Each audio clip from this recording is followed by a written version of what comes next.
Voices of Hollywood.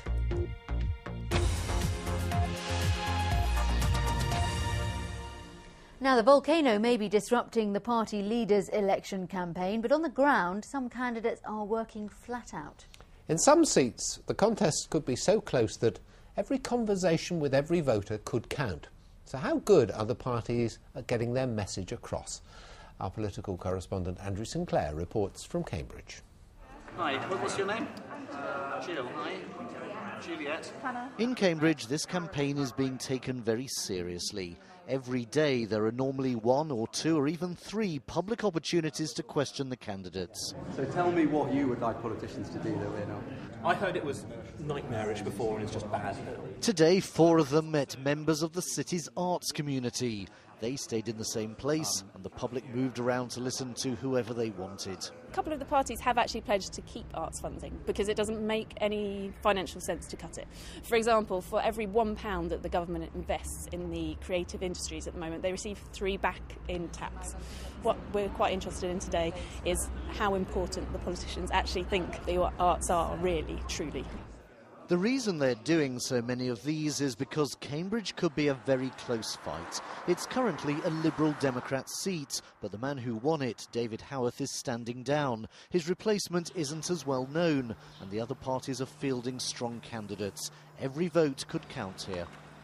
As well as public meetings, some places have been doing speed dating campaigning, where a candidate has a minute to sell themselves to a voter. So we thought we'd give the 4 main candidates here just 30 seconds to sell themselves. Amelia's got the whistle. Are you ready? Yep. Right. Let's go. Conservative, why should we vote for you? Well, I think Cambridge is in need of change. We've been ruled by Liberal Democrats at a city level and by Labour in Westminster, and we haven't had the voice we need at Westminster. I want to put Cambridge on the map because Cambridge should be at the heart of Britain's economic revival, and because my own background is in education. And if Cambridge is anything, it's a city with brilliant educational institutions, and I want to keep them that way and be a voice for them here in Cambridge and there in Westminster. OK, that's lovely. Bang on time. Labour.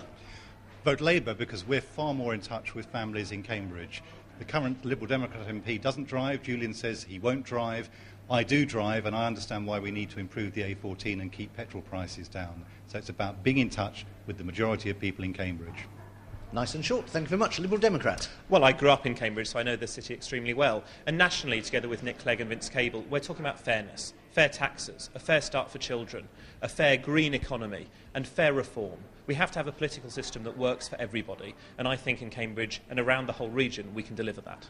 OK, thank you very much indeed. And finally, the Greens. Why should we vote for you? I think this city, this incredible city of Cambridge, needs a fresh and independent voice in Westminster. The main parties will be whipped, their MPs will be following the party line. I think a Green Party agenda in Parliament would be fantastic for the country, fantastic for Cambridge, and could be very responsive to Cambridge people who take a very forward-looking view of the big issues that we face about the economy, social justice and the environment. That can be joined together for the benefits of this city and for the country, so vote Green. And he was on time as well. Well done, everyone. There you have it from Cambridge. There is a full list of candidates standing in Cambridge on the BBC website. Now, some of us like to poke around in junk shops, others like to buy and sell on eBay. But we all dream of finding a real bargain. Mo Park, who lives in Essex, bought a can of old film online for £3.20. It turned out to be an unseen Charlie Chaplin film, and he thinks it could be worth millions.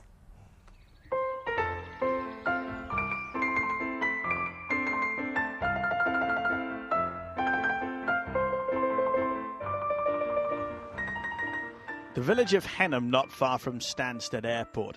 At one house, the curtains are drawn and inside 3 blokes are watching an old film on TV. The old film is Charlie Chaplin in Zepped. It's a wartime propaganda film, 7 minutes long, of which we can only show you 20 seconds. That's because Mo Park, who bought it on eBay, thinks it could be worth a few quid. Who knows? Really, the sky's the limit. I know you dream of, you can pluck a figure out of the air, but really, 5 million, who knows? Mo found documents from the time which prove the film was genuine. It's now being stored somewhere safe. Where is it now? It's in a secure vault. Where? Not telling you. Go on. No. Please. Go on. Is it in this country? Yes. Is it in Essex? No. This is quite a story, but it gets better because Mo and a friend from the village, John Dyer, have made a documentary about their search to find out more about the Chaplin film. They take a ride in an airship, John dresses up as Chaplin, and they visit Chaplin's home in Switzerland. You know why we were, John. As yet unsold, they think it's a blockbuster. I don't know, The Odd Couple meets Raiders of the Lost Ark. Is that a good sell? A good pitch? Well, it is a good pitch, but who will buy the documentary? Will Mo ever sell the Chaplin film? Is it really worth $5 million? Like all good films, this film ends on a cliffhanger. Mike Liggins, BBC Look East, the end. That's a great very story. Exciting, isn't it? Yeah, very exciting. Jim, the weather, is that exciting? It can be, It's some certainly days. Not today, admittedly. It's been one of these disappointingly cloudy days. What I want to know is when will they start flying again from Stansted and Luton, and Joel Mapp is in Luton now.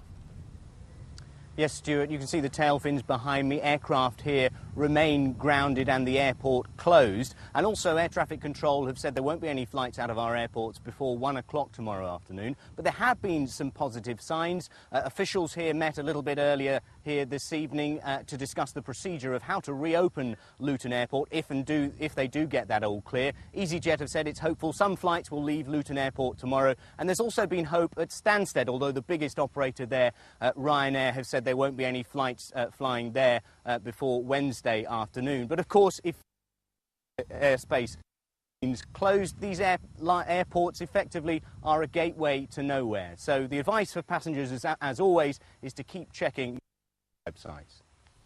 Joel, thank you very much. I think we got the gist of it. There were a couple of glitches. Sorry about that. One final note, Suffolk County Council says that one school, the Ashley in Lowestoft, will be closed tomorrow because more than half of its teachers are stranded abroad. That's it from all of us. Good night. Good night.